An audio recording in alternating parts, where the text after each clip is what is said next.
Song ಕೇಳಿಸ್ತೀನಿ, ಕೇಳಿಸ್ಕೊತೀರಾ?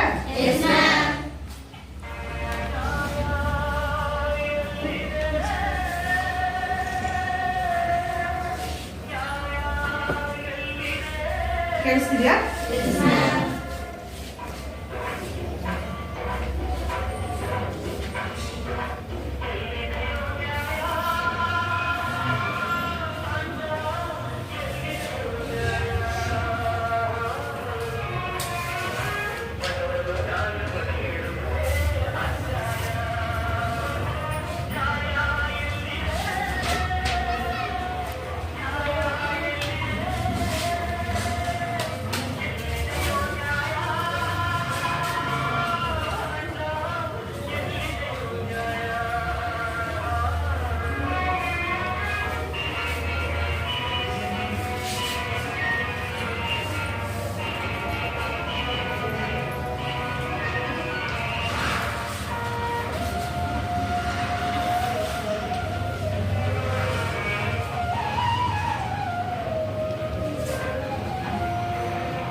ಯಾಕೆ ಈ song ಅನ್ನ ಕೇಳಿಸಿದೆ ಅಂತ ಗೊತ್ತಾಯ್ತಾ ನಿಮಗೆ?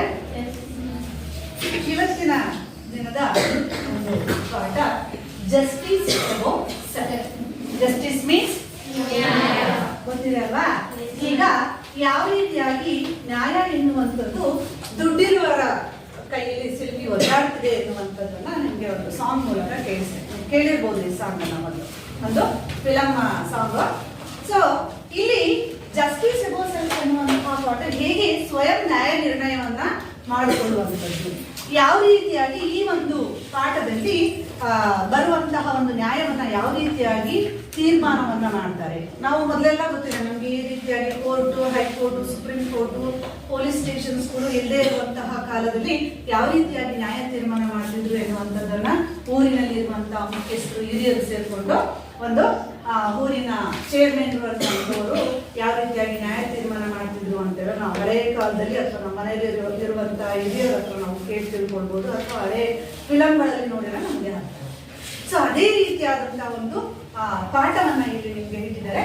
ಜಸ್ಟಿಸ್ ಅಬೌವ್ ಸೆಲ್ಫ್, ಹೇಗೆ ಸ್ವಯಂ ನ್ಯಾಯ ನಿರ್ಣಯವನ್ನ ಮಾಡ್ತಾರೆ. ಇಲ್ಲಿ ಬರುವಂತಹ ಇಬ್ಬರು ಸ್ನೇಹಿತರು ಆ ಪಾಠದ ಮೂಲಕ ನಾವು ತಿಳ್ಕೊಂಡ್ವಿ. ಸೊ ಈ ಒಂದು ಪಾಠವನ್ನ ನಮ್ಗೆ ಮುನ್ಷಿ ಪ್ರೇಮ್ಚಂದ್ ಎನ್ನುವಂತ ಒಬ್ಬ ಲೇಖಕರು ಇಲ್ಲಿ ಈ ಒಂದು ಪಾಠವನ್ನ ಬರೆದಿದ್ದಾರೆ. ಆ ಕವಿಯ ಬಗ್ಗೆ, ಆ ಲೇಖಕರ ಬಗ್ಗೆ ಪರಿಚಯವನ್ನ ಮಾಡ್ಕೊಡ್ತಾ ಇದ್ದಾರೆ ನಿಮ್ಮ ಸ್ನೇಹಿತರಾದಂತ ಜ್ಯೋತಿ.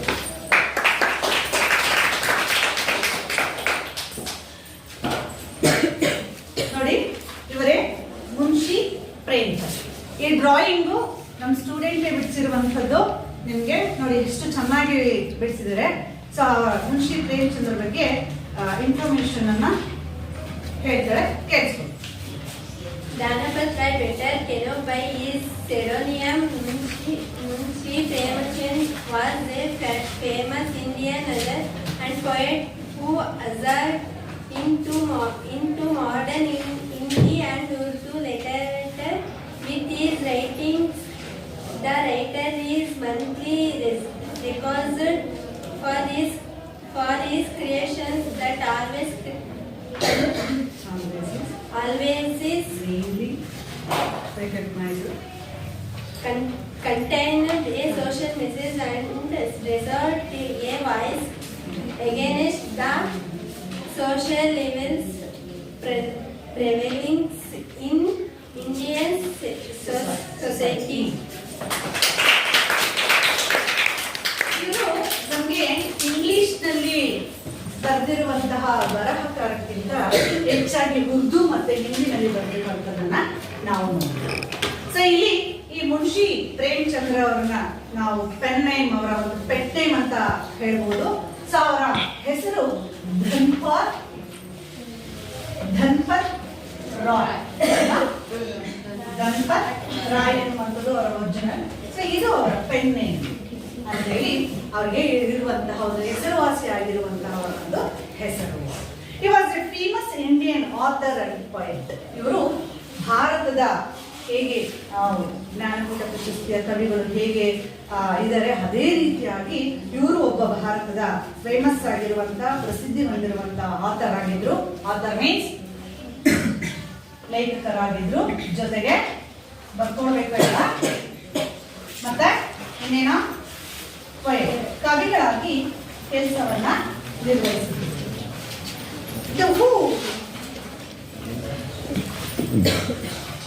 Usually in the modern Hindu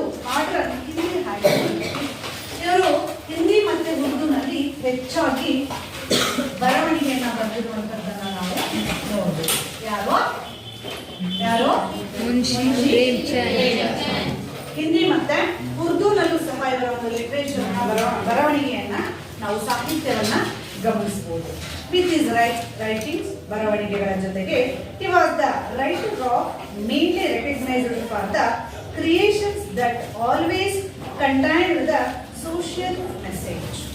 ಇವರ ಬರವಣಿಗೆ ಬರೀ ಪದ್ಯ ಲೇಖಕರಾಗಿ ಅಷ್ಟೇ ಅಲ್ಲದೆ ಸಮಾಜಕ್ಕೆ ಕೆಲವೊಂದು ಮೆಸೇಜ್ ಮೀನ್ಸ್ ಸಂದೇಶಗಳನ್ನ ಕೊಡ್ತಾ ಇದ್ರು. ಆ ಸಂದರ್ಭದಲ್ಲಿ ಸಮಾಜದಲ್ಲಿ ಇದ್ದಂತಹ ಒಂದು ಪಿಡುಗುಗಳನ್ನ ಜೊತೆಗೆ ಸಮಾಜದ ಹೆಡರು ತೊಡರುಗಳನ್ನ ಬಿಂಬಿಸುವಂತದ್ದು ಅವರ ಬರವಣಿಗೆಯಲ್ಲಿ ನಮಗೆ ಕಂಡು ಬರ್ತಾ ಇತ್ತು. And raised voice against the social evils prevailed in the Indian society.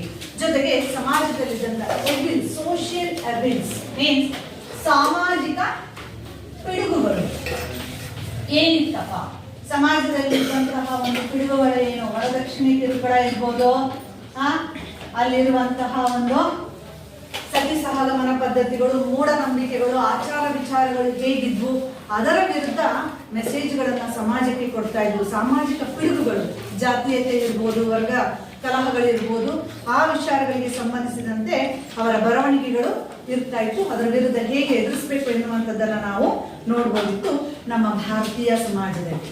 ಯಾರೋ ಬರವಣಿಗೆಯಲ್ಲಿ ಮುನ್ಷಿ ಪ್ರೇಮಚಂದ್ರ ಅವರ ಒಂದು ಬರವಣಿಗೆಯಲ್ಲಿ ಉರ್ದು, ಹಿಂದಿ, ಇಂಗ್ಲಿಷ್, ಕನ್ನಡ ಎಲ್ಲ ಒಂದು ಭಾಷೆಯಲ್ಲೂ ಸಹ ಅವರು ತಮ್ಮ ಬರವಣಿಗೆಯನ್ನ ಗುರುತಿಸ್ಕೊಂಡಿದ್ರು ಮುನ್ಷಿ ಪ್ರೇಮಚಂದ್ರ. ಸೊ ಅದೇ ರೀತಿ ಇವರು ತುಂಬಾ ಉತ್ತಮವಾಗಿರುವಂತಹ, ತುಂಬಾ ಸೊಗಸಾಗಿರುವಂತಹ ಒಂದು ಪಾಠವನ್ನ ನಿಮಗೆ ಇಲ್ಲಿ ಬರೆದಿದ್ದಾರೆ. ಜಸ್ಟಿಸ್ ನ್ಯಾಯ ನಿರ್ಣಯವನ್ನ, ಸೆಲ್ಫ್ ಅಂದ್ರೆ ಸ್ವಯಂ, ನಮ್ಮಷ್ಟಕ್ಕೆ ನಾವು ಯಾವ ರೀತಿಯಾಗಿ ನ್ಯಾಯ ನಿರ್ಣಯವನ್ನ ಮಾಡಬೇಕು, ಯಾವ ರೀತಿಯಾಗಿ ಮಾಡಬೇಕು. ಯಾವಾಗಲೂ ನಾವು ಹೇಳ್ತೀವಿ ಸತ್ಯಮೇವ ಜಯತೆ, ಸತ್ಯಕ್ಕೆ ಯಾವಾಗಲೂ ಜಯ ಸಿಗುವಂಥದ್ದು. ಸೊ ಎಷ್ಟೇ ಸುಳ್ಳು ಹೇಳಿದ್ರು ಅಲ್ಲಿ ಕೊನೆಗೆ ಗೆಲ್ಲೋದು ಯಾವುದು ಸತ್ಯ. ಇದನ್ನೆಲ್ಲ ನಾವು ನೋಡಿದೀವಿ, ಅದನ್ನ ನಾವು ಬರ್ಕೊಂಡಿದೀವಿ. ಕಾಯಕವೇ ಕೈಲಾಸ, ಸತ್ಯಮೇವ ಜಯತೆ. ಸೊ ನಾವು ನ್ಯಾಯಾಂಗ ದೇವತೆಗೆ ಏನ್ ಕಟ್ಟಿದೀವಿ, ಒಂದು ಕಟ್ಟಡಿ ಹಿಡ್ಕೊಂಡು ನಿಂತಿದ್ದಾರೆ ನ್ಯಾಯ ದೇವತೆ ಕಣ್ಣಿಗೆ ಎಂತ ಬಟ್ಟೆ, ಕಪ್ಪು ಬಟ್ಟೆ. ಅನ್ಯಾಯವನ್ನ ನೋಡ್ಬಾರ್ದು, ಅದಕ್ಕೆ ಹೇಳಿದ್ರು. ಅದಕ್ಕೆ ನಿಮ್ಗೆ ಸಾಂಗ್ ಕೇಳಿಸಿದ್ದು. ಸೊ ದುಡ್ಡಿರೋರ ಹತ್ರ, ಬಡವ್ರ ಹತ್ರ ಏನೂ ಇರಲ್ಲ, ದುಡ್ಡಿರೋರ ಹತ್ರ ಎಲ್ಲ ಸೇರ್ಕೊಂಡು ನ್ಯಾಯ ದೇವತೆ ಒದ್ದಾಡ್ತಾ ಇರ್ತಾರೆ. ಯಾವ ರೀತಿಯಾಗಿ ದುಡ್ಡಿನ ಮೂಲಕ ಅವ್ರನ್ನ ನಾವು ಕೊಂಡ್ಕೊಂಡಿದೀವಿ ಅನ್ನೋದು. ಸೊ ಇಲ್ಲಿ ತುಂಬಾ ಉತ್ತಮವಾಗಿರುವಂತಹ ಮುನ್ಷಿ ಪ್ರೇಮಚಂದ್ರ ಅವರು ಬರೆದಿರುವಂತಹ, ನಿರೂಪಿಸಿರುವಂತಹ ಒಂದು ಪಾಠ ಜಸ್ಟಿಸ್. ರೀಡ್ ಮಾಡ್ತೀನಿ, ನೋಡ್ಕೊಳ್ಳಿ. Jumman Sheikh and Halgu Chaudhary were good friends. So Strong was their bond of friendship that when either of them went away from the village, the other looked after his family. Both were greatly respected in the village. Second stanza. Juman had an old aunt who had some property. This she transferred to him on the understanding that she would stay with him and he would look after her. The arrangement worked well for a couple of years, but thereafter the situation changed. Juman and his family were tired of the old relative. Juman became an indifferent to her as his wife, who grudged even the little food that the old lady needed for survival.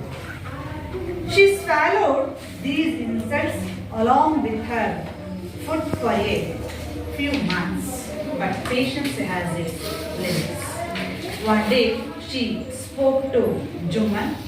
My son, it is now obvious that I am not wanted in our house. Kindly give me a monthly allowance so that I can set up a separate kitchen. My wife knows best how to run the house. Be patient, said Juman shamelessly. This made his aunt angry and she decided to take her case to the village panchayat. Next, ಹೋಗೋಣ. ಹೋದ್ರೆ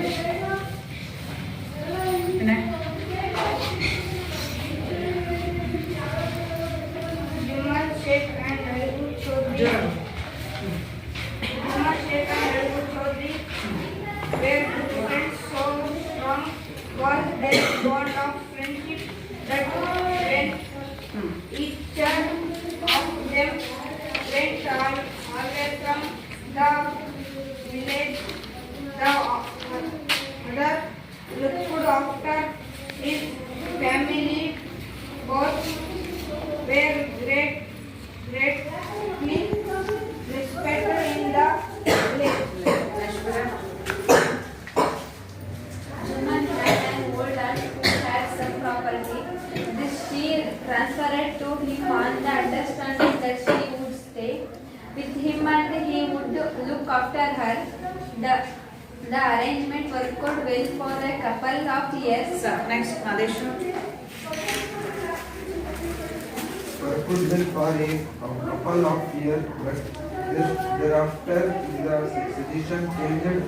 Juman and his family very tired of the old relatives.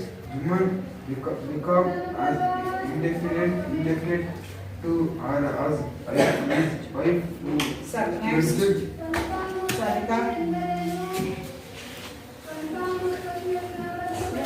Even the old lady needed for survival, she followed this insult along with her food for a few months, but cutting patience is limit. Nadesha. One day she talked to Juman, my son, it is now obvious that I am not wanted in your house. Kindly give me a monthly allowance so that I can set up a separate kitchen. Her wife knows this how to run the house. Be patient. Be patient, said Juman, shamelessly displayed his heart, angry, and she Decided. decided to take her case to the village panchayat. Village Panchayat. ಮೂರು stand ಆಗಿದೆಯಲ್ವಾ? So ಇಲ್ಲಿ ಮೂರು ಸ್ಟ್ಯಾಂಡಲ್ಲಿ ಕೆಲವೊಂದು difficult ವರ್ಡ್ಸ್ಗಳನ್ನ ನಾವು ನೋಡ್ಬೋದು ಅಲ್ವಾ?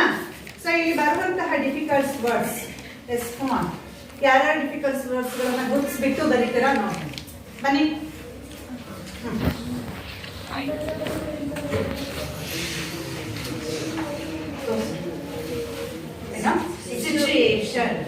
ಏನೋ Situation.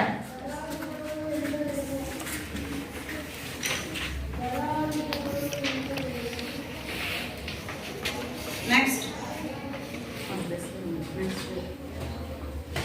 Starting ಇಂದ ಬನ್ನಿ, ಗೊತ್ತಾಗುತ್ತಲ್ಲ ಯಾವ word ಇದೆ. Yes, situation means ಸಂದರ್ಭ. Clap ಮಾಡಿ.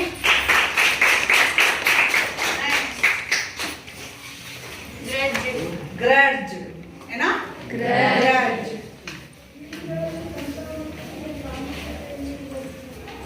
Grudge. Next.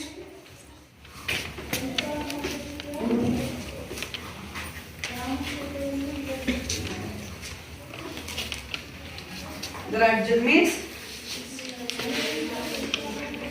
ಇಷ್ಟ ಇಲ್ಲದೆ, ಬೇಕೋ ಬೇಡೋ ಅನ್ನೋ ಹಂಗೆ ರೀತಿಯಾಗಿ ನೀಡ್ತಾ ಇದ್ರು. ಇಷ್ಟ ಇಲ್ಲದೆ ಕೊಡುವಂಥದ್ದು. ಓಕೆ,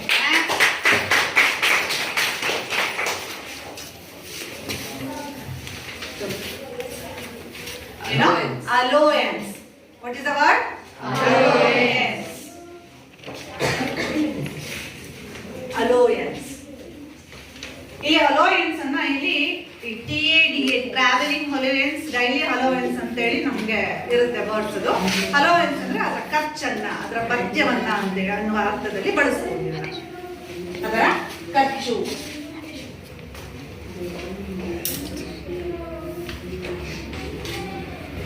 ಅಲೋಯನ್ಸ್ ಭತ್ಯ, ಖರ್ಚು ಅನ್ನೋ ಅರ್ಥದಲ್ಲಿ ಬಳಸ್ತೀವಿ. ಪ್ರಾಪರ್ಟಿ. ಏನು ಪ್ರಾಪರ್ಟಿ ಅಂದ್ರೆ? ಆಸ್ತಿ. ಅದು ನಮ್ಮಲ್ಲಿರುವಂತಹ ಸ್ವತ್ತು, ನಮ್ಮ ಸ್ವತ್ತು, ನಮ್ಮ ಆಸ್ತಿ, ನಮ್ಮ ಹತ್ರ ಏನಿರುತ್ತಲ್ಲ ಅದು ಪ್ರಾಪರ್ಟಿ.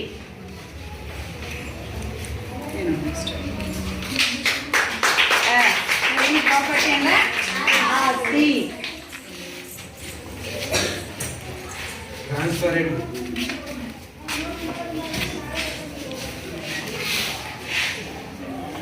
ಏನು Mahesh word? Transferred. Transfer. Transfer ಅಂದ್ರೆ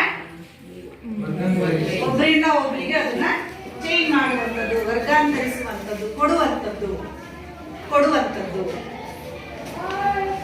ಟ್ರಾನ್ಸ್ಫರ್ ಮಾಡುವಂಥದ್ದು, ನೀಡುವಂಥದ್ದು, ಕೊಡುವಂಥದ್ದು ಅನ್ನೋ ಅರ್ಥದಲ್ಲಿ ಬಳಸ್ಬೋದು.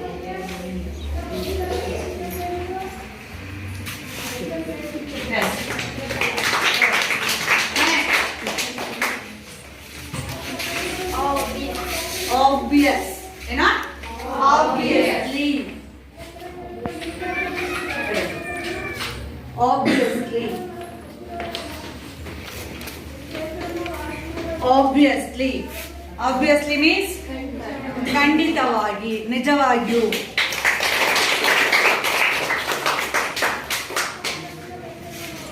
Survival. Yes, survival. Existence of survival ಅಂದ್ರೆ ಬದುಕಲು, ಜೀವಿಸಲು, ಬದುಕುಳಿಯೋದಿಕ್ಕೆ.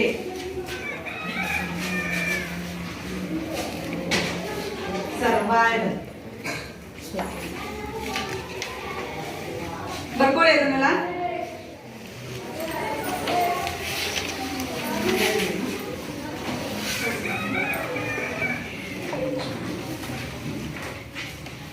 Good.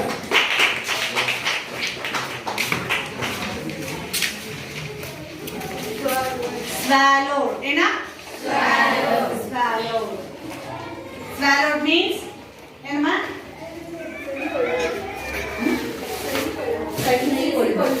ಸಹಿಸಿಕೊಳ್ಳುವಂಥದ್ದು. ಸ್ವಾಲೋ ಅಂದ್ರೆ ಆಕ್ಚುಲಿ ನುಂಗೋದು ಅಂತ ಅರ್ಥ. ಅಂದ್ರೆ ಎಲ್ಲವನ್ನ ಸಹಿಸಿಕೊಂಡು ತಡ್ಕೊಂಡು ಇರುವಂಥದ್ದು, ಎಲ್ಲವನ್ನ ನುಂಗಿಕೊಳ್ಳುವಂಥದ್ದು, ಮ್ಯಾನೇಜ್ ಮಾಡುವಂಥದ್ದು.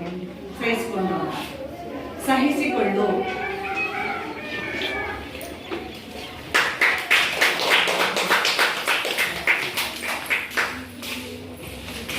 Patience. ಏನೋ? Patience. Patience means ತಾಳ್ಮೆ. ತಾಳ್ಮೆ ಇರಬೇಕು. ತಾಳ್ಮೆಯಿಂದ ಎಲ್ಲ ಸಹಿಸಿಕೊಳ್ಬೇಕು.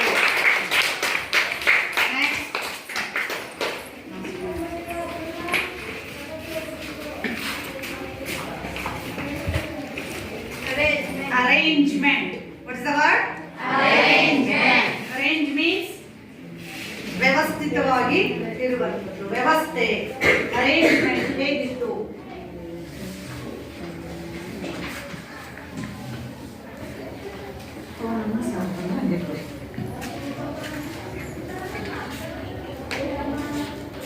ಏನಾ? ಅರೇಂಜ್ಮೆಂಟ್ ಮೀನ್ಸ್ ವ್ಯವಸ್ಥೆ. ಬರುವಂತಹ ಕೆಲವೊಂದು ಶಬ್ದಗಳು ನಮಗೆ ಡಿಫಿಕಲ್ಟ್ ಅನ್ಸಿರುವಂತಹ ಸುಮಾರು ಪದಗಳು ಬರುತ್ತೆ. ಇದರಲ್ಲಿ ಕೆಲವೊಂದು ಪದಗಳನ್ನು ನಾವು ಬರ್ಕೊಂಡಿದ್ರಲ್ಲ. Next explain. ನಮ್ಗೆ ಗೊತ್ತಾಗ್ತಿದೆ, ಇಬ್ಬರ ಹೆಸರು ಬಂದಿದೆ, ವ್ಯಕ್ತಿಗಳ ಹೆಸರು ಬಂದಿದೆ. What is the name?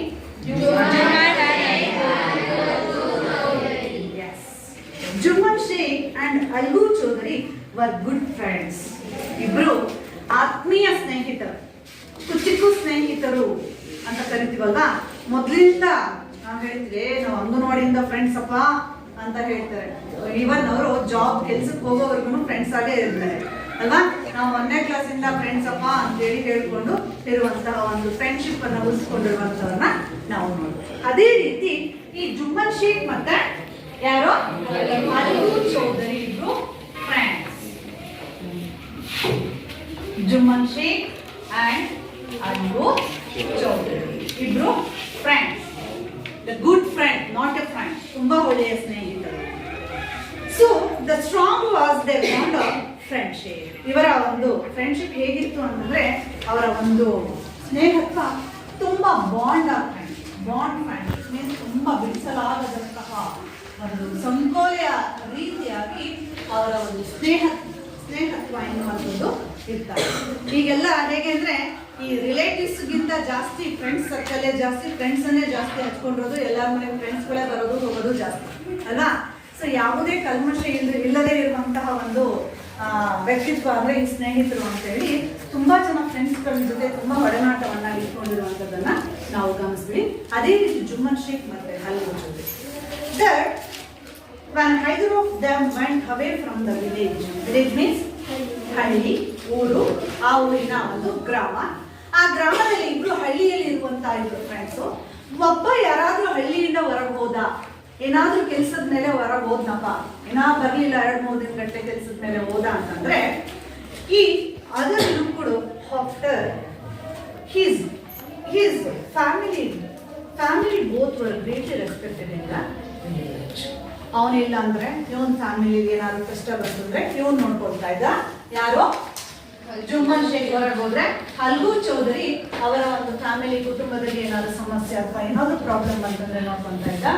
Algo Chaudhary ಹೊರಗೆ ಹೋದ ಅಂದ್ರೆ ಜುಮ್ಮನ್ ಶೇಖ್ ಅವರ ಫ್ಯಾಮಿಲಿಯಲ್ಲಿ ಏನಾದ್ರು ಸಮಸ್ಯೆ ಬಂದ್ರೆ ನೋಡ್ಕೊಂತಾರೆ. So both were greatly respected in the village. ತುಂಬಾ ಅವರಿಬ್ರು ಅಂದ್ರೆ ಆ ಇಡೀ ಹಳ್ಳಿನಲ್ಲೇ ತುಂಬಾ ರೆಸ್ಪೆಕ್ಟ್ ಮೀನ್ಸ್ ತುಂಬಾ ಗೌರವವನ್ನ ಕೊಡ್ತಾರೆ. Opposite word respect. ಓಕೆ, ತುಂಬಾ ಗೌರವಿಸ್ತಾ ಇತ್ತು. ಇದ್ರೆ ಹೀಗಿರ್ಬೇಕು ನೋಡಪ್ಪ, ರಾಮ ಲಕ್ಷ್ಮಣನ್ ತರ ಹೇಗೆ ಸಹೋದರರಿಗೆ ಇರ್ತಾರ ಹಾಗೆ ಇವರಿಬ್ರು ರಾಮ ಲಕ್ಷ್ಮಣ ಅಂತ ಕರೀತಾರೆ. 5 ಜನ ಫ್ರೆಂಡ್ಸ್ ಇದ್ರೆ ಪಾಂಡವರು ಅಂತ ಕರೆಯೋದನ್ನ ನಾವು ಕೇಳಿಸ್ಕೊಂಡಿದ್ದೀವಿ ಅಲ್ವಾ. ಸೊ ಈ ರೀತಿಯಾದಂತಹ ಒಂದು ಆ ಗ್ರಾಮದಲ್ಲಿ, ಅವರ ಹಳ್ಳಿಯಲ್ಲಿ ಇಬ್ಬರಿಗೂ ರೆಸ್ಪೆಕ್ಟ್ ಅನ್ನ ಕೊಡ್ತಾ ಇದ್ರು ಆ ಊರಿನ ಜನರು. ಇದು ಅವರಿಬ್ಬರ ಒಂದು ಕಥೆ. ಹೇಗಿರುತ್ತೆ, ಒಂದು ಕ್ವಶನ್ ಕೇಳ್ತಾರೆ ಇದ್ರಲ್ಲಿ, ಹೇಗಿದೆ ಇಬ್ಬರ ಒಂದು ಬಾಂಡ್ ಆಫ್ ಫ್ರೆಂಡ್ಶಿಪ್ ಅಂತಂದ್ರೆ, how was the bond of friendship between the Jumman Sheikh and Algu Chaudhari ಅಂತೇಳಿ ಕ್ವಶನ್ಸ್ ಬರುತ್ತೆ. ಅರ್ಥ ಆಯ್ತಾ? ಆ ಕ್ವಶನ್ಸ್ ಬಂದಾಗ ಆನ್ಸರ್ ಅನ್ನ ನೀವು ಬರೀಬೇಕು. Jumman had an old aunt means ಚಿಕ್ಕಮ್ಮ. ಚಿಕ್ಕಪ್ಪ ಅಲ್ವಾ. ಆಂಟ್ ಅಂದ್ರೆ ಆಂಟಿ, ಚಿಕ್ಕಮ್ಮ ಅಂತ ಕರಿತೀವಲ್ವಾ. ಜುಮ್ಮನ್ ಶೇಖ್ಗೆ ವಯಸ್ಸು, ಓಲ್ಡ್ ಆಪೋಸಿಟ್ ಓಕೆ, ವಯಸ್ಸಾಗಿರುವಂತಹ ಒಬ್ರು ಚಿಕ್ಕಮ್ಮ, ವಯಸ್ಸಿನಲ್ಲಿ ದೊಡ್ಡವರಾಗಿರುವಂತಹ, ಸಂಬಂಧದಲ್ಲಿ ಚಿಕ್ಕಮ್ಮ ಆಗುವಂತಹ ಒಬ್ರು ಇದ್ರು. ಪ್ರಾಪರ್ಟಿ ಮೀನ್ಸ್ ಅಜ್ಜಿಗೆ ಮೀನ್ಸ್ ಆ ಚಿಕ್ಕಮ್ಮನಿಗೆ ಒಂದು ಸ್ವಲ್ಪ ಆಸ್ತಿ ಇತ್ತು. ಆ ಇರುವಂತಹ ಒಂದು ಆಸ್ತಿಯನ್ನ ಏನ್ ಮಾಡಿದ್ರು ಅವರು, she transferred to him on the understanding that she would stay with him and he would look after her. ಆ ಚಿಕ್ಕಮ್ಮ ಏನ್ ಮಾಡಿದ್ರು, ಅವ್ರ ಹತ್ರ ಇದ್ದಂತ ಸ್ವಲ್ಪ ಆಸ್ತಿಯನ್ನ ತನ್ನ ಸಂಬಂಧದಲ್ಲಿ ಮಗ ಆಗ್ಬೇಕಲ್ಲ, ಕಸಿನ್ ಕಸಿನ್ ಚಿಕ್ಕಮ್ಮ ಮಗನ ಸಂಬಂಧದಲ್ಲಿ ಆ ಆಂಟಿ ಏನ್ ಮಾಡಿದ್ರು, ಅವನಿಗೆ ಒಂದು ಸ್ವಲ್ಪ ಆಸ್ತಿನ ವರ್ಗಾಂತರ ಮಾಡಿದ್ರು. ಸ್ವಲ್ಪ ಇತ್ತು, ಎಷ್ಟೋ ಇತ್ತು, ಎಷ್ಟು ದುಡ್ಡೆ, ಎಷ್ಟು ಅರ್ಧ ಎಕರೆ ಅಂತ ಇರುತ್ತೆ ಗೊತ್ತಿದೆಯಲ್ವಾ, ಅದನ್ನ ತನ್ನ ಮಗನಿಗೆ ವರ್ಗಾಂತರ ಮಾಡಿದ್ರು. ಏನಕ್ಕೆ ಅವಳು ತನ್ನ ಮಗನಿಗೆ ಕೊಟ್ಟಪ್ಪ ಅಂತಂದ್ರೆ, to understanding that she would stay with him. ನಾನು ಇನ್ಮೇಲೆ ನಿನ್ ಜೊತೆ ಇರ್ತೀನಪ್ಪ, ನಾನು ನಿನ್ಗೆ ವಯಸ್ಸಾಗಿದೆ, ಇನ್ ಬಿದ್ದೋಗ ಮರ ಎಲ್ಲ ಹೇಳ್ತಾರೆ ಗೊತ್ತಿದೆಯಲ್ಲ ವಯಸ್ಸಾಗಿರೋರು, ನನ್ನ ಕೈಲಿ ಹಾಗಲ್ಲ, ಕೆಲಸ ಮಾಡೋದಕ್ಕೆ ಆಗಲ್ಲ, ಹೊಲ ತೋಟಕ್ಕೆ ಆಗಲ್ಲ, ಒಂದು ಸ್ವಲ್ಪ ಆಸ್ತಿ ಇದೆ, ನಿನ್ನ ಹೆಸರಿಗೆ ಬರ್ಕೊಟ್ಬಿಡ್ತೀನಿ, ನಾನು ಸಾಯೋ ತನಕ ಇನ್ಮೇಲೆ ಏನ್ ಮಾಡ್ತೀನಿ, ನಿಮ್ಮ ಮನೆಯಲ್ಲೇ ಇರ್ತೀನಿ ಅನ್ನೋ ಅಂಡರ್ಸ್ಟ್ಯಾಂಡಿಂಗ್ ಮೇಲೆ ತನ್ನ ಮಗನಿಗೆ ಆಸ್ತಿಯನ್ನ ಬರ್ಕೊ. And he would look after her. ನಾನು ನಿನ್ನ ಮೇಲೆ ನೋಡ್ಕೊ, ನಾನು ಇರೋ ತನಕ ನೋಡ್ಕೊ, ಆಮೇಲೆ ಆಸ್ತಿ ಎಲ್ಲ ಯಾರಿಗೆ ಸೇರಿದ್ದು, ನಿನಗೆ ಸೇರಿದ್ದು, ಮಗನಿಗೆ ಸೇರುತ್ತೆ ಅನ್ನೋ ಒಂದು ಮಾತುಕತೆ ಮಾಡಿಕೊಂಡು ವರ್ಗಾಂತರಿಸ್ಬಿಟ್ಟು ಅವ್ರ ಮನೆಯಲ್ಲಿ ಇರ್ತೀನಿ. The arrangement worked well for A couple of year. ಚೆನ್ನಾಗಿತ್ತು. ಆ ಚಿಕ್ಕಮ್ಮ ಜುಮ್ಮನ್ ಶೇಖು ಫ್ಯಾಮಿಲಿ ಜೊತೆ ಹೊಂದ್ಕೊಂಡು ಆ ವ್ಯವಸ್ಥೆ ನಡೀತಾ ಇತ್ತು. 1 ವರ್ಷ ಆಯ್ತು, 1.5 ವರ್ಷ ಆಯ್ತು, ಎಲ್ಲಿವರೆಗೂ couple of year, couple means 2 ವರ್ಷದ ತನಕ ಇತ್ತು. ಚೆನ್ನಾಗಿ ನಡ್ಕೊಂಡು ಹೋಯ್ತು. ಸ್ವಲ್ಪ ಅವರ ಫ್ಯಾಮಿಲಿಗೆ ಹೊಂದ್ಕೊಂಡು 2 years ಹಾಗೆ ಕಂಟಿನ್ಯೂ ಆಗ್ತಾ ಇತ್ತು. ಸೊ 2 ವರ್ಷ ಆಯ್ತು. ಬಟ್ ದೇರ್ ಆಫ್ಟರ್, ಆದರೆ ಅಲ್ಲಿ ನಂತರ ಎಲ್ಲಿ ಮೀನ್ಸ್ ಜುಮ್ಮನ್ ಶೇಖ್ ಅವರ ಮನೆಯಲ್ಲಿ 2 ವರ್ಷದ ತನಕ ಚೆನ್ನಾಗಿತ್ತು, ವ್ಯವಸ್ಥಿತವಾಗಿ ನಡೀತಾ ಇತ್ತು. ಅದಾದ್ಮೇಲೆ ದ ಸಿಚುಯೇಷನ್ ಚೇಂಜ್, ಸ್ವಲ್ಪ ತಿರುಸು ಸ್ಟಾರ್ಟ್ ಆಯ್ತು. ಸಿಚುಯೇಷನ್ ಅಲ್ಲಿರುವಂತಹ ಒಂದು ಸಂದರ್ಭ ಏನಾಯ್ತು, ಬದಲಾವಣೆ ಕಾಣಿಸ್ತು, ಸ್ಟಾರ್ಟ್ ಆಯ್ತು. Jumman and his family were tired of the old relative. Jumman became indifferent to ಆ ಚಿಕ್ಕಮ್ಮನನ್ನ ಆಸ್ತಿ ಕೊಟ್ಬಿಟ್ಟು ಅವ್ರ ಮನೆಯಲ್ಲಿದ್ರಲ್ಲ, ಸ್ವಲ್ಪ ತಿರ್ಸು ಮುರ್ಸು ಸ್ಟಾರ್ಟ್ ಆಗಿ ಸ್ವಲ್ಪ ವ್ಯವಸ್ಥೆಯಲ್ಲಿ ಬದಲಾವಣೆಗಳು ಸ್ಟಾರ್ಟ್ ಆಯ್ತು. ಜುಮ್ಮನು ಮತ್ತೆ ಅವರ ಫ್ಯಾಮಿಲಿಯವರು, ಅವರ ಹೆಂಡತಿ ಎಲ್ಲ ಸೇರ್ಕೊಂಡು ದಣಿದಂತ ವಯಸ್ಸಾಗಿರುವಂತ ತನ್ನ ರಿಲೇಷನ್ ಮೀನ್ಸ್ ಸಂಬಂಧ. ಯಾರ ರಿಲೇಷನ್ ಅವರ ಜುಮ್ಮನ್ ಶೇಖ್ನ ರಿಲೇಟಿವ್ ಅಲ್ಲ, ಸಂಬಂಧದಲ್ಲಿ ಚಿಕ್ಕಮ್ಮ ಆಗ್ಬೇಕು ಅಂತ ಬಂದಿದ್ರಲ್ವಾ, ಆ ರಿಲೇಟಿವ್ಸ್ಗೆ ಸ್ವಲ್ಪ ಇಂಡಿಫರೆನ್ಸ್ ಅನ್ನ ಮಾಡ್ಲಿಕ್ಕೆ ಸ್ಟಾರ್ಟ್ ಮಾಡಿರು. ಏನಪ್ಪ ಇಂಡಿಫರೆಂಟ್ ಅಂತಂದ್ರೆ, ಅವನು ಮತ್ತೆ ಅವನ ಹೆಂಡತಿ ಏನ್ ಮಾಡಿರಪ್ಪ ಅಂದ್ರೆ, ಗ್ರಾಜುಲಿ ಒಂದು ಲಿಟಲ್ ಫೋರ್. ಲಿಟಲ್ ಅಂದ್ರೆ ಲಿಟಲ್ ಮೀನ್ಸ್ ಸ್ವಲ್ಪ ಸಣ್ಣ, ಸ್ವಲ್ಪ ಪ್ರಮಾಣದ ಊಟ ಕೊಡ್ತಾ ಇದ್ರು. ಹೊಟ್ಟೆ ತುಂಬಾ ಊಟ ಕೊಡ್ತಾ ಇರಲಿಲ್ಲ. ಬೆಳಗ್ಗೆ ಸರಿಯಾಗಿ ಊಟ ಕೊಟ್ರೆ ಮಧ್ಯಾಹ್ನ ಕೊಡ್ತಿರ್ಲಿಲ್ಲ, ಮಧ್ಯಾಹ್ನ ಕೊಟ್ರೆ ರಾತ್ರಿ ಕೊಡ್ತಾ ಇರಲಿಲ್ಲ. ಕೊಟ್ರು ಹೊಟ್ಟೆ ತುಂಬಾ ಕೊಡ್ತಿದ್ರು, ಸ್ವಲ್ಪ ಸ್ವಲ್ಪ ಊಟ ಕೊಡ್ತಾ ಇದ್ರು. ಸೊ ಆ ಅಜ್ಜಿಗೆ, ಅವರ ಚಿಕ್ಕಮ್ಮನಿಗೆ ಅದು ಏನಾಗ್ತಿರ್ಲಿಲ್ಲ, ಸಾಕಾಗ್ತಾ ಇರಲಿಲ್ಲ. ಸೊ ಅವನು ಮತ್ತೆ ಅವನ ಹೆಂಡತಿ ಸೇರ್ಕೊಂಡು ಸ್ವಲ್ಪ ಸ್ವಲ್ಪ ಊಟ ಕೊಡೋದಕ್ಕೆ ಸ್ಟಾರ್ಟ್ ಮಾಡಿದ್ರು. ಇದನ್ನೆಲ್ಲ who grudged even the little food and the old lady needed for survival. ಕೊಡ್ತಿದ್ರು. ಬದುಕೋದಿಕ್ಕೆ ಎಷ್ಟು ಬೇಕೋ, ತಿನ್ನಕ್ಕೋಸ್ಕರ ಬದುಕ್ಬೇಕಾ, ಬದುಕೋಕ್ಕೋಸ್ಕರ ತಿನ್ಬೇಕಾ, ಬದುಕೋಕ್ಕೋಸ್ಕರ ತಿನ್ಬೇಕು. ಕೆಲವು ತಿನ್ನಕ್ಕೋಸ್ಕರನೇ ಬದುಕಿದ್ದಾರೆ. ಆ ಹೆಂಗಸು, ಆ ಲೇಡಿ ಬದುಕೋದಿಕ್ಕೆ ಎಷ್ಟು ಬೇಕೋ ಸೊ ಅಷ್ಟು ಫುಡ್ ಅನ್ನ ಕೊಡ್ತಾ ಇದ್ರು. ಜುಮ್ಮನ್ ಶೇಖ್ ಮತ್ತೆ ಅವನ ಹೆಂಡತಿ ಇಬ್ರು ಸೇರ್ಕೊಂಡು ಸರ್ವೈವಲ್, ಬದುಕುಳಿಯೋದಕ್ಕೆ ಮಾತ್ರ ಎಷ್ಟು ಬೇಕೋ ಅಷ್ಟು food. She swallowed these insults along with her food for a few months. ಪಾಪ ಅಜ್ಜಿ, ಇವತ್ತು ಸರಿ ಹೋಗುತ್ತೆ, ನಾಳೆ ಸರಿ ಹೋಗುತ್ತೆ ಅನ್ನೋದು ಎಲ್ಲವನ್ನು ಸ್ವ್ಯಾಲೋ ಮಾಡಿ. ಸ್ವ್ಯಾಲೋ ಮೀನ್ಸ್ ಸೈಜ್, ಬದುಕೋದಕ್ಕೆ ಏನ್ ಬೇಕು ಅದನ್ನೆಲ್ಲ ಸಹಿಸ್ಕೊಂಡು ಸ್ವ್ಯಾಲೋ ಮಾಡ್ಕೊಂಡು ನೋಡೋಣ, ಇವತ್ತು ಸರಿ ಹೋಗ್ತು, ನಾಳೆ ಸರಿ ಹೋಗ್ತಾರೆ, ನಾಡಿದ್ದು ಸರಿ ಹೋಗ್ಬೋದು ಅಂತೇಳಿ ಎಲ್ಲಿವರೆಗೂ ಸಹಿಸ್ಕೊಂಡು ನೋಡ್ರಿ. ಆ ಒಂದು ಇನ್ಸಲ್ಟ್ ಅನ್ನ, ಇನ್ಸಲ್ಟ್ ಮೀನ್ಸ್ ಅವಮಾನ. ಅಜ್ಜಿ ಅವ್ರು ಮಾಡಿದಂತ ಅವಮಾನವನ್ನ, ಕೊಡ್ತಿದ್ದಂತ ಊಟವನ್ನ ಸಹಿಸ್ಕೊಂಡು ಸ್ವ್ಯಾಲೋ ಮಾಡ್ಕೊಂಡು ಮಾಡ್ತಿದ್ವಿ. ಎಲ್ಲಿ ತನಕ along with the food for few months. Few means ಕೆಲವು ತಿಂಗಳು ಕಾಲ ಸಹಿಸ್ಕೊಂಡು ನೋಡೋಣ, ಮಾತಾಡೋಣ. ಸಡನ್ ಆಗಿ ಒಂದೇ ದಿನ ಹೋಗ್ಬಿಟ್ಟು ನಾನು ಕೇಳಬಾರ್ದು ಅಂತೇಳಿ ಕೆಲವು ತಿಂಗಳು ಸುಮ್ಮನೆ ಹಾಗೆ ಸಹಿಸ್ಕೊಂಡು ಕಾಯ್ತಾ ಇದ್ರು ಬದಲಾವಣೆಗೋಸ್ಕರ. But patience has this limits. ಅವಳ ತಾಳ್ಮೆಗೆ ಮಿತಿ ಇರಲಿಲ್ಲ. Has no limit. ಅವಳ ತಾಳ್ಮೆ ಮಿತಿ ಮೀರಿ ಹೋಗ್ತು. ಕೊನೆಗೆ ಕೆಲವು ತಿಂಗಳು ತನಕ ಅವಳು ಸಹಿಸ್ಕೊಂಡು, ಆದರೆ ಕೊನೆಗೆ ಆಗಲಿಲ್ಲ. ಸೊ ಏನ್ ಮಾಡಿದ್ರಪ್ಪ, one day she spoke to Juman, my son. It's now obvious that I am not wanted your ಒಂದಿನ ಹೋಗಿ ತಾಳ್ಮೆ ಮುಗಿದು ಬಿಟ್ಟು ಹೋಗಿ ಕೇಳ್ತಾನೆ, ನಾನು ನಿನ್ನ ಮನೇಲಿ ಇರಲ್ಲ ಮೈ ಸನ್, ಮಗನೇ ನಾನು ನಿಮ್ಮ ಮನೆಯಲ್ಲಿ I am not wanted your house, ನಾನು ನಿಮ್ಮ ಮನೆಯಲ್ಲಿ ಇರೋದಿಲ್ಲ. Kindly give me a monthly allowance so that I can set up A separate kitchen ಇದೆ ಅಲ್ಲಿ, ಮತ್ತೆ ಚಿಕನ್ ಮಾಡ್ಕೊಂಡಿದ್ದಾರೆ ಏನೋ, ನಾನು ಸಪ್ರೇಟ್ ಆಗಿ ಅಡುಗೆ ಮಾಡ್ಕೊಂಡು ಊಟ ಮಾಡ್ತೀನಿ. ಮಂತ್ಲಿ ಅಲೋಯನ್ಸ್, ಅಲೋಯನ್ಸ್ ಯಾಕೆ ಹೇಳ್ತಿದ್ದಾಳೆ ಅಜ್ಜಿ ಮಂತ್ಲಿ ಅಲೋಯನ್ಸ್ ಅನ್ನ? ಯಾಕೆ ಹೇಳ್ತಿದ್ದಾಳೆ? Separate kitchen. ಯಾಕೆ ಸಪರೇಟ್ ಕಿಚನ್. ಸಪ್ರೇಟ್ ಮಾಡ್ಕೊಳ್ಳೋರಿಗೆ ಅವ್ರಿಗೆ ಕೇಳೋ ರೈಟ್ಸ್ ಏನಿತ್ತು? ಪ್ರಾಪರ್ಟಿ ಕೊಟ್ಟಿದ್ದಾರೆ. ಅಂಡರ್ಸ್ಟ್ಯಾಂಡಿಂಗ್ ಮೇಲೆ ಸೊ ಅವನೇ ಕೊಡಬೇಕು, ಅವನೇ ಸಾಕಬೇಕು, ಇಲ್ಲ ಅಂದ್ರೆ ಅವ್ನಿಗೆ ಕೊಡಬೇಕು. ಮಂತ್ಲಿ ಅಲೋಯನ್ಸ್ ಕೊಡು, ನನಗೆ ತಿಂಗಳಿಗೆ ಇಷ್ಟಿಷ್ಟು ದುಡ್ಡು ಕೊಡು, ನಾನು ಸಪ್ರೇಟ್ ಅಡುಗೆ ಮಾಡ್ಕೊಂಡು ಊಟ ಮಾಡ್ತೀನಿ, ನೀನೇನು ಕೊಡೋ ಊಟ ನನಗೆ ಸಾಕಾಗಲ್ಲ ಅಂತೇಳಿ ಅಜ್ಜಿ ಹೋಗಿ ಒಂದಿನ ನೋಡು ಮಗನೇ ಅಂತೇಳಿ ಹೋಗಿ ಕೇಳೇ ಬಿಟ್ಟು ಅಜ್ಜಿ. ಸೊ ಏನು ಮಾಡ್ತಾರೆ ಜುಮ್ಮನ್ ಶೇಖ್, ಮಗನ ಸ್ಥಾನದಲ್ಲಿ ಇರುವಂತಹ ಜುಮ್ಮನ್ ಶೇಖು ತನ್ನ ಸಂಬಂಧಿಯಾದಂತಹ ಚಿಕ್ಕಮ್ಮನಿಗೆ ಮಂತ್ಲಿ ಅಲೋಯನ್ಸ್ ಅನ್ನ ಕೊಡ್ತಾರೋ ಕೊಡೋದಿಲ್ಲ. ಸೊ ಅಥವಾ ಆ ಅಜ್ಜಿ ಆಮೇಲೆ ಏನ್ ಮಾಡ್ತಾರೆ, ಆ ಅಜ್ಜಿಯ ಕೇಸನ್ನ ಅಜ್ಜಿ ಎಲ್ಲಿಗೆ ತಗೊಂಡೋಗುತ್ತೆ ಅನ್ನೋದನ್ನ ನಾನು ನೆಕ್ಸ್ಟ್ ಕ್ಲಾಸಲ್ಲಿ ಕಂಟಿನ್ಯೂ ಮಾಡ್ತೀನಿ.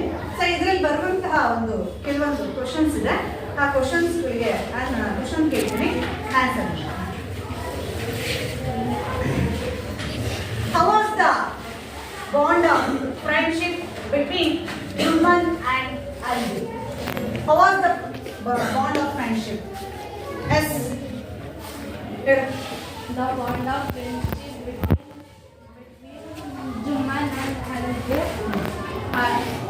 was so strong that them either went away from the village. The other look good is family. Is family.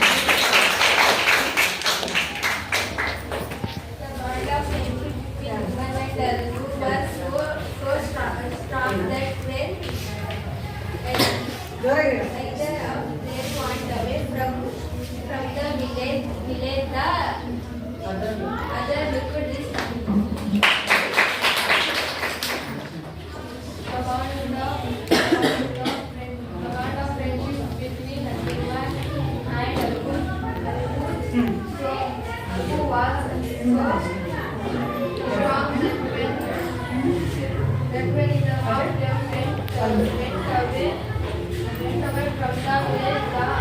Good. the other looked this family. Next. Bond of friendship between Juman and Albu was so strong that when neither of them went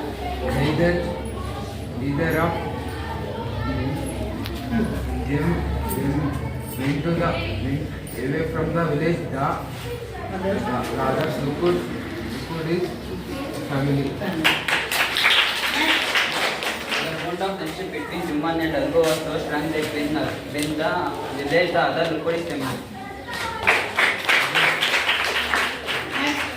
The bond of friendship between Juman and Albu was strong that when either them went from the village and other looked after them. Next. ಮತ್ತೆ the second question is, first question ಹೇಳಿದ್ರಲ್ಲ, next second question, on what condition did Juman and transfer her property to him? ಯಾವ ಒಂದು condition ಮೇಲೆ ತನ್ನ on ಪ್ರಾಪರ್ಟಿಯನ್ನ transfer ಮಾಡಿದ್ರು? She would stay with him and he would look after her. She would stay with nothing with him, would and look after her.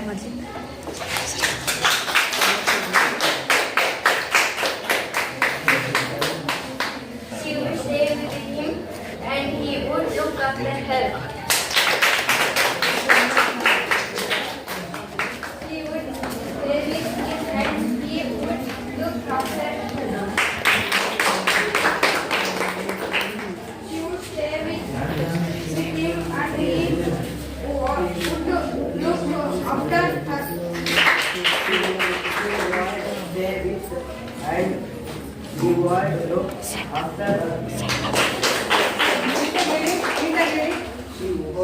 She would stay with him and he would long after a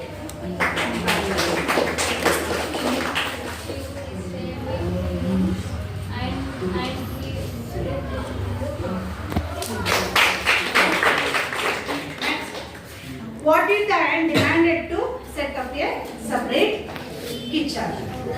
Separate kitchen. And demanded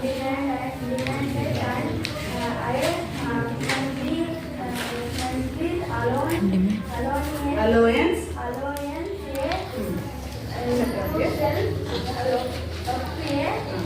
Separate kitchen.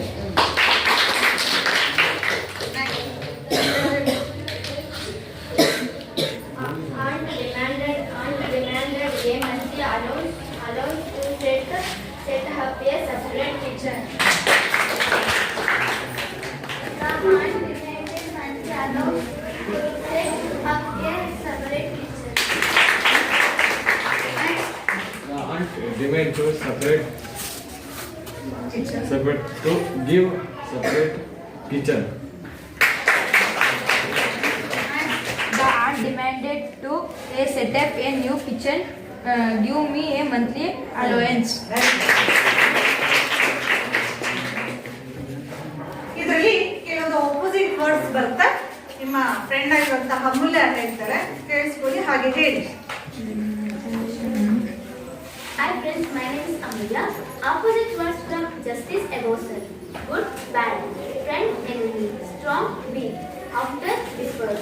Respect, irrespect, old, new, understand, misunderstand, few, many, limit, unlimit, day, night, now, then, give, take, up, down, right, wrong, on, under, accept, unaccept, long, short, front, back, lucky, unlucky, high, low, justice, injustice, ability, disability, come, go, yes, no, shameful, shameless. Let's you repeat? Yes. Good, bad. Good, bad. Friend, enemy. Friend, enemy. Strong, weak. Strong, weak. After, before.